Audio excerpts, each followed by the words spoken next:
Doktor. Was? Die Stimme denkt, ich bin ein Mann und ein Mann denkt, dass ich der Klempner bin. Was für ein Spiel spielst du eigentlich? Ja, wenn du mich weiter so anmachst, dann werde ich ja noch ganz hysterisch. Das könnte Dr. Mackenzie sein.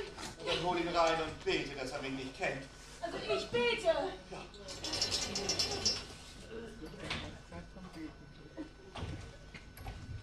Mrs. Hills? Dr. Mackenzie? Höchstpersönlich? Gott sei Dank, dass Sie da sind. Ein Freund von mir hatte einen Unfall. Ja. Er ist im Bad. Er badet? Nein, er steckt fest. Hat er den Zeh in den Wasserhahn gesteckt?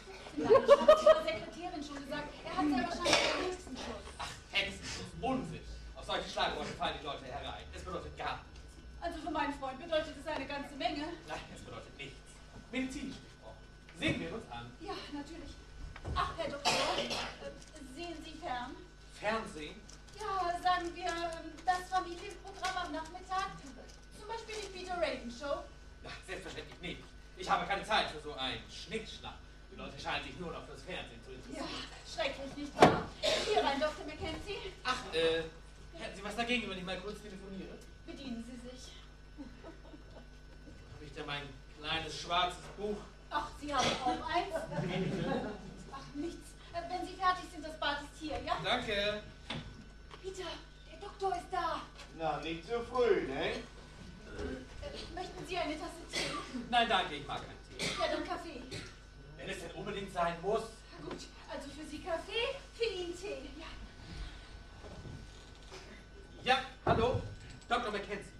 Sind die Wehen schon eingetreten? Oh je. Sind Sie das, Mrs. Faber? Das französische Dienstmädchen? Nein, ich spreche kein Französisch. Ich habe nichts gegen Ausländer. Nein. Sagen Sie, Mrs. Faber, Sie soll den Kopf nicht hängen lassen. Nein, ich hänge niemanden auf. Ich hänge auch niemanden ein. Ach, Sie sind also der Klempner.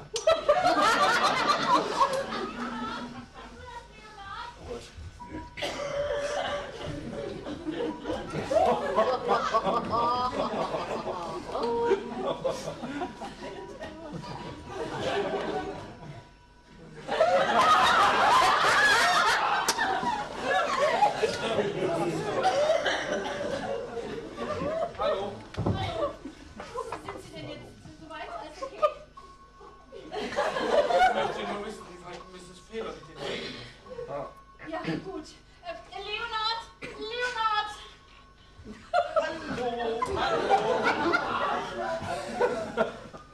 Ich wollte fragen, was Sie denn holen. Ja, bin schon unterwegs, Schatz. Danke. Ja. Ach, das ist Ich weiß, der Klempner. Ja. Was war das? Was war was? Ich habe jemanden stöhnen gehört. Ach, das war ich. Oh, ich muss irgendwas Falsches gegessen haben. Geht's dir nicht gut, Schatz? Doch, gehen, holt wohl meine Zigaretten, ja? Sofort, Liebling. Danke. Ja.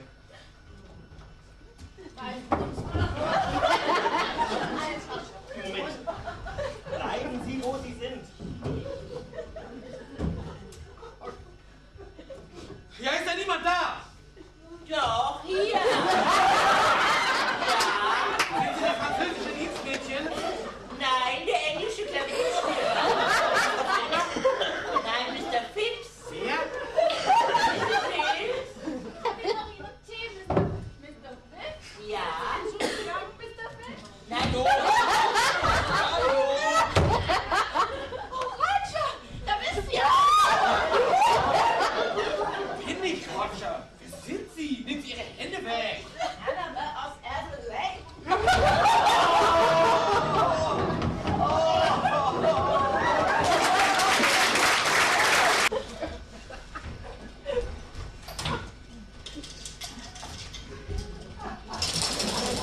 So, der Patient hat einige Injektionen bekommen. Ja, das habe ich gehört. Dass wir seine Schmerzen betäuben und dann holen wir ihn da raus. Na, ich hoffe noch lebend.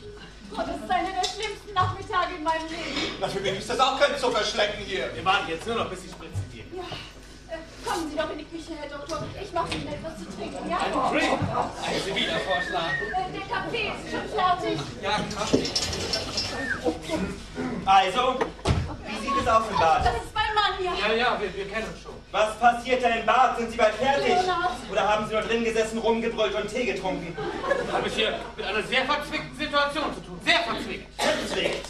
Was ist daran verzwickt? Das Bad ist schuld, das vertragte Ding ist zu klein. Jeder glaubt auf einmal mein Bad kritisieren zu müssen. Ich sage es nur einmal. Das Bad bleibt drin, es bleibt drin und das ist mein letztes Wort. Ja, meinetwegen. Das ist Ihre Entscheidung, behalten Sie es. Und was ist mit dem Fußboden? Haben Ihnen meine Kacheln nicht gefallen? Nach meinem Geschmack sind Sie jedenfalls nicht. Ach, jetzt muss man sich nach Ihrem Geschmack richten. Bei jeder kleinen Verstopfung werden gleich die Innereien herausgerissen und dann kommt die Rechnung für die teuren Ersatzteile. Verstopfung? Wir haben es hier nicht mit einer Verstopfung zu tun. Versuchen Sie es doch mal mit einer Gummiglocke. Das ist in jedem Fall billiger. Lassen Sie das. Ist er ein Freund von Ihnen? Wer?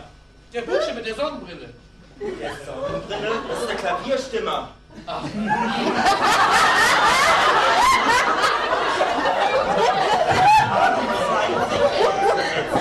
Kaffee und Tee zu trinken und alles auf meine Rechnung. Plus Mehrwertsteuer.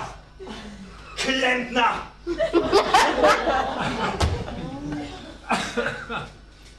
Ihr Gatte hat keine große Meinung von meinem Beruf. Aber irgendwie hat er recht. Jeder Klempner so vor sich hin.